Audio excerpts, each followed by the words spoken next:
शेतकऱ्यांसाठी मोठी खुशखबर असणार आहे। अखेरीस शेतकरी कर्जमाफी 2026 बाबतचे अत्यंत महत्त्वाचे अपडेट आले असून आता शेतकऱ्यांच्या कर्जमाफीची प्रक्रिया सुरू होणार आहे। या कर्जमाफीबाबत आपण पाहिलं आहे की मागील अनेक दिवसांपासून सर्व शेतकरी प्रतीक्षेमध्ये आहेत।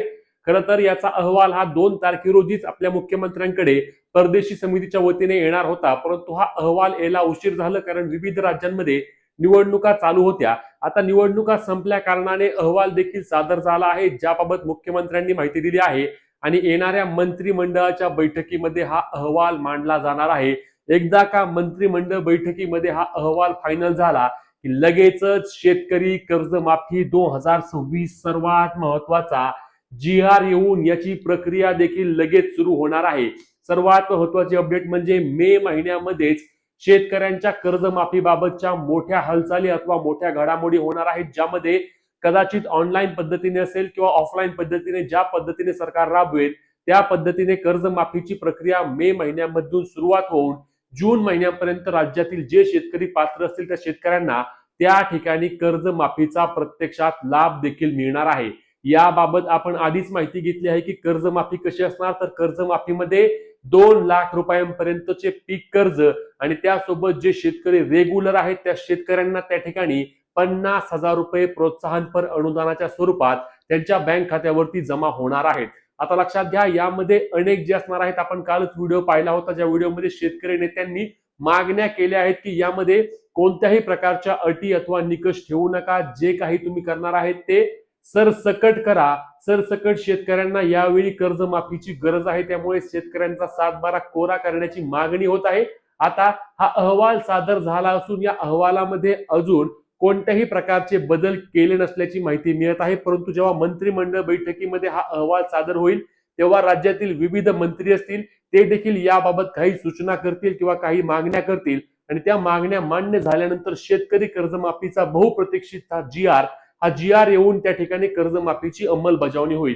सध्याच्या घडीला यातील काही महत्त्वाच्या बाबी असणार आहेत त्या आपण पाहणार आहोत, परंतु त्याआधी कर्जमाफीच्या सर्व पुढील अपडेट मिळवण्यासाठी आपल्या पेजला फॉलो करून चॅनलला सबस्क्राईब करून घ्या, जेणेकरून तुम्हाला सर्व माहिती योग्य पद्धतीने आणि सर्वात आधी मिळणार आहे। तर शेतकरी मित्रांनो, अहवालामध्ये आता कोणत्या प्रकारची सूट मिळणार का असा प्रश्न, जे निकष किंवा ज्या अटी सरकार ठेवणार आहे त्यामध्ये कोणकोणते निकष असू शकतात, त्यामधून सूट काय पद्धतीने मिळेल त्याबाबतची माहिती जाणून घेऊया। तर सरकारने काय सांगितलंय की 30 सप्टेंबर रोजी थकबाकी असणे आवश्यक असणार आहे।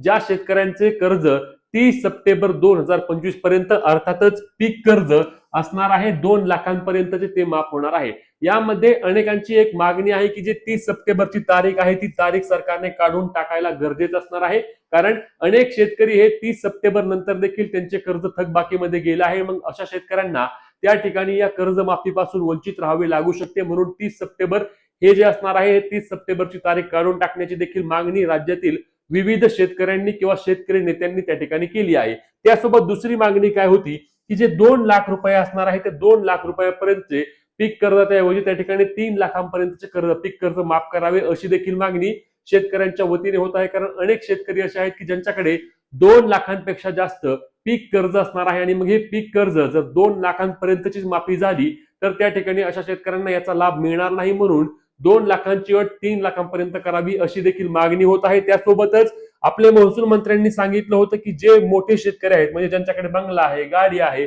अशा शेतकऱ्यांची आम्ही कर्जमाफी करणार नाही। तर शेतकऱ्यांची यामध्ये मोठी आणि महत्वाची मागणी आहे की गाडी बंगला असल्या कुठल्याही अटी टाकू नका, कारण अशा जर अटी आल्या तर या अटी आणि निकषांमध्ये शेतकऱ्यांची कर्जमाफी फसेल आणि शेतकऱ्यांना मोठ्या प्रमाणावर परत एकदा पदरी निराशा पडणार आहे। सध्या आपण पाहिलं की पीक विम्याच्या बाबतीत शेतकऱ्यांना योग्य पद्धतीने वितरण झाले नाही, अनेक शेतकरी पीक विम्यापासून वंचित राहिले ते पाहत आहेत आणि ज्या रकमा मिळत आहेत त्या रकमा देखील मोठ्या प्रमाणावर कमी आहेत आणि मग अशामध्ये जर शेतकरी कर्जमाफीमध्ये देखील अटी आणि निकष आले आणि यातून जर शेतकरी वंचित राहिले तर या ठिकाणी मोठा फटका राज्यातील शेतकऱ्यांना बसणार आहे, कारण आपण पाहिलं की मागील वर्षी शेतकऱ्यांचे अतोनात नुकसान झाले आहे, प्रचंड नुकसानीला शेतकऱ्यांनी तोंड दिलं आहे आणि अशा परिस्थितीमध्ये जर शेतकऱ्याला पुन्हा एकदा या कर्जमाफीतून जर वगळले गेले तर शेतकऱ्यांचा मोठ्या प्रमाणावर नुकसान होणार आहे। म्हणून शेतकरी कर्जमाफीबाबतचा जेव्हा अहवाल सादर होईल मंत्रिमंडळ बैठकीमध्ये तेव्हा या मागण्या होऊन या मागण्यावर सरकारने अंमलबजावणी करून शेतकरी कर्जमाफीचा GR जो की मे महिन्याच्या पहिल्या आठवड्यामध्ये येणार आहे ती देखील माहिती मिळत आहे